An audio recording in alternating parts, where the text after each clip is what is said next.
Hey, fellow explorers. Welcome back to another episode of Let's Explore. Today, I watched the second episode of The Acolyte, and I actually enjoyed it a bit more than the first episode. I'm not sure why the show is getting as much hate as it seems to have gotten.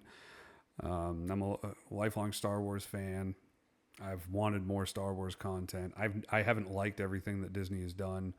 I wasn't a fan of the sequel trilogy overall. I did enjoy The Force Awakens. The middle movie, we all kind of know what happened there. But as for The Acolyte, aside from a couple of the issues I have with the writing, just overall, it's not a bad show. And I'm really trying to figure out why it got so much hate so far, because I remember seeing a bunch of reviews, and like I said, I'm only on the second episode, and at this point I've already seen like so many reviews from people like the Critical Drinker who have just dogged on this show, so I was going to skip it completely, and I actually find myself enjoying it a lot more than I thought I would. So in the second episode, though, I'm not sure if I was right in thinking that May and Asha, whatever, were the same person. I still think they're linked somehow, more than them just being twins. I can't tell if one is just like a projection from the other one.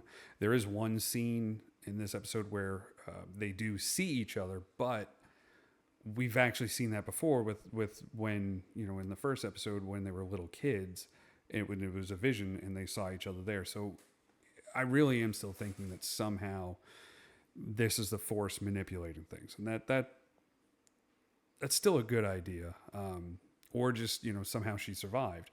But you learn a little bit more in this episode as to why May is going after all of the Jedi.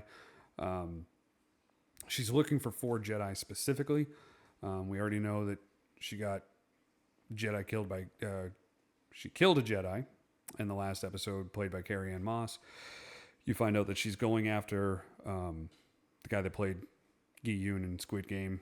He's like the main Jedi master right now. And she also wants to kill a Jedi named Torben, and that's who she really goes after in this episode.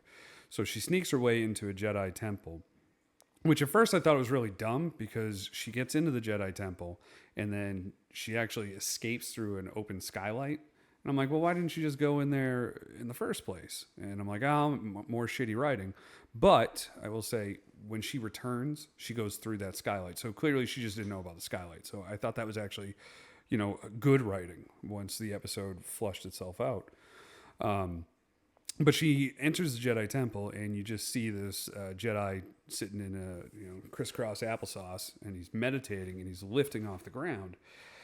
And, she does her little, come and fight me with all you got. And the Jedi doesn't move, doesn't do anything.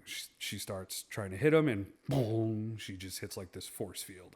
And, watching that, I'm like, well, this is actually, I kind of liked it. She's trying to kick the shit out of an invisible wall. It didn't work. A Jedi runs in, and she flees. After she does that, the Jedi that has her twin sister is alerted to the issues that they were having. So they run to that planet, and they start doing interviews, and they're like, hey, well, what's going on? Well, May, since she couldn't kill the Jedi with using her technique, she goes to an apothecary, and the apothecary helps her brew up a poison. But she says that, or he says, excuse me, that the master, I guess, isn't going to be happy if she uses poison, and she just says, well, you know what? It doesn't matter. I need to do this my way. So they make the poison, and she goes to Torben, and rather than fighting him this time, she just sort of says, you know what you did. You know you need to repent. Instead of, peace, I bring you absolution. She puts down the vial. And he opens his eyes, and I think maybe we're going to get a fight, but he looks at her, sees her, he apologizes to her, and then he drinks the poison and takes himself out.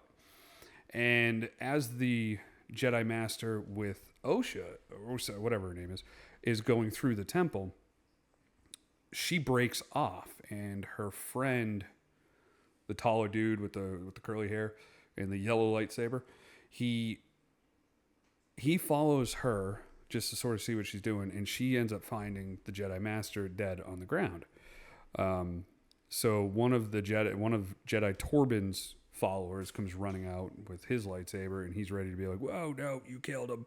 And she's like, "No, no, no, no, it wasn't me." And then her friend comes out and says, "No, I watched her the whole time.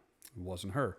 The one thing I noticed though is you don't really see them in the same room together. You know, they find out that May, ran out, so they start chasing after May.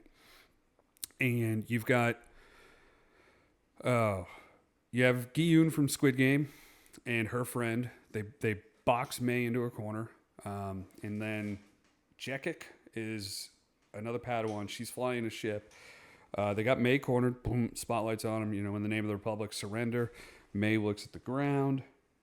It sort of starts vibrating like Superman when he's ready to blast off. And then she just, boosh, pocket sands everybody in the fucking face. And she starts to escape. She jumps on a speeder, and her twin sister sees her.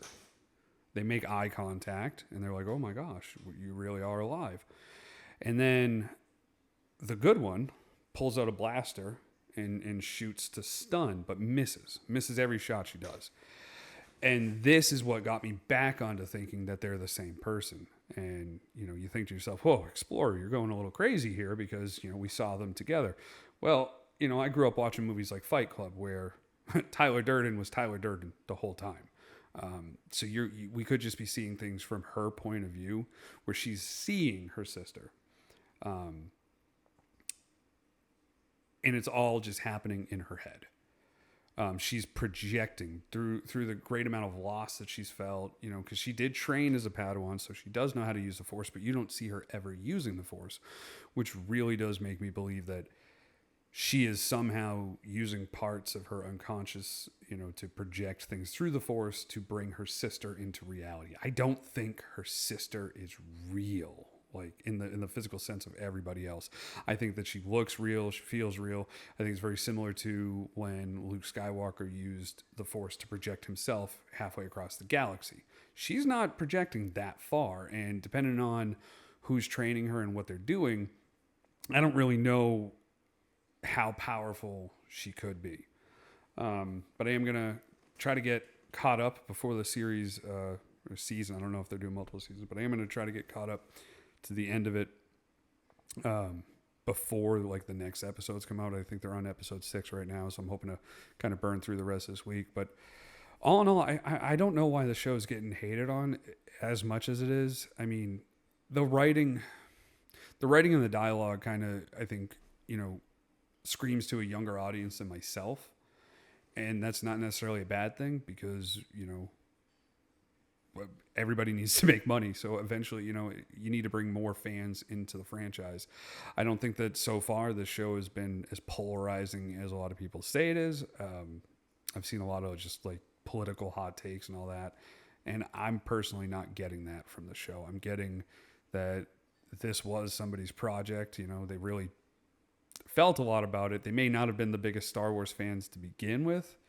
I will say some of it doesn't feel, the same as it used to, but it won't because George Lucas isn't in charge anymore. It's not where he wanted to take the universe. We also have to understand that, you have so many Jedi out there, you're going to have a lot of different types of personalities. And I actually kind of like the fact that the Jedi aren't always the good guys. And you can tell that they've definitely made some mistakes. But I'm going to leave it there. So hopefully you catch me on the next episode. Thanks for watching.